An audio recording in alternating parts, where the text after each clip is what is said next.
আমি আর আমার বন্ধুদের নিয়ে র্যাঙ্ক ম্যাচ খেলছিলাম। হঠাৎ স্কোয়াডে একজন র্যান্ডম প্লেয়ার ম্যাচে ঢুকে পড়ল। ম্যাচ শুরু হতেই বুঝলাম লোকটা খুব খারাপ খেলছে। লুট ঠিক মতো নিতে পারছে না, গ্লু ওয়াল দিতে দেরি করছে, এমনকি সাধারণ ফাইটেও হারছে।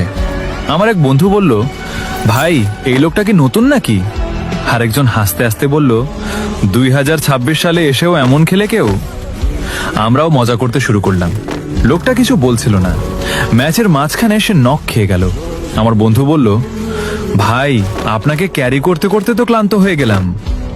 তখন প্রথমবারের মতো লোকটা মাইকে কথা বলল, খুব শান্ত গলায় বলল, জানো একটা সময় ছিল যখন ফ্যাক্টরিতে নামার আগে সবাই ভয় পেত। আমরা অবাক হয়ে গেলাম। সে আবার বলল, তখন একটা বুইয়া পেতে পুরো রাত কেটে যেত, আর একটা নতুন বান্ডেল পেলে মনে হতো পৃথিবী জিতে ফেলেছি। আমরা চুপ। লোকটা ধীরে ধীরে বলল, তখন বন্ধুদের অনলাইনে আসার অপেক্ষা ছিল সবচেয়ে বড় ইভেন্ট। তার কথাগুলো শুনে কেমন যেন লাগছিল। মনে হচ্ছিল সে কোনো গেমের কথা না, একটা হারিয়ে যাওয়া সময়ের কথা বলছে। ম্যাচের শেষের দিকে সে আবার বলল, আজকে গেমটা অনেক সুন্দর, অনেক কিছু আছে, কিন্তু জানো তখন এত কিছু ছিল না, তবুও আনন্দটা অনেক বেশি ছিল। আমার বন্ধু এবার আর হাসছিল না।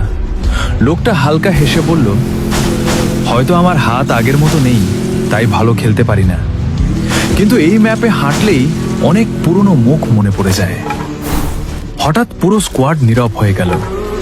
ম্যাচ শেষ হওয়ার আগে লোকটা শুধু একটা কথাই বলেছিল, তোমরা গেমটা উপভোগ করো, কারণ একদিন দেখবে গেমটা থাকবে, কিন্তু আজকের এই সময়টা আর থাকবে না। তারপর ম্যাচ শেষ। আমরা ফ্রেন্ড রিকোয়েস্ট পাঠাতে গেলাম, কিন্তু সে অফলাইনে চলে গেছে। আজও জানি না লোকটা কে ছিল, তবে তার কথাগুলো শুনে মনে হয়েছিল সে গেম খেলছিল না, সে তার হারিয়ে যাওয়া একটা যোগ খুঁজছিল।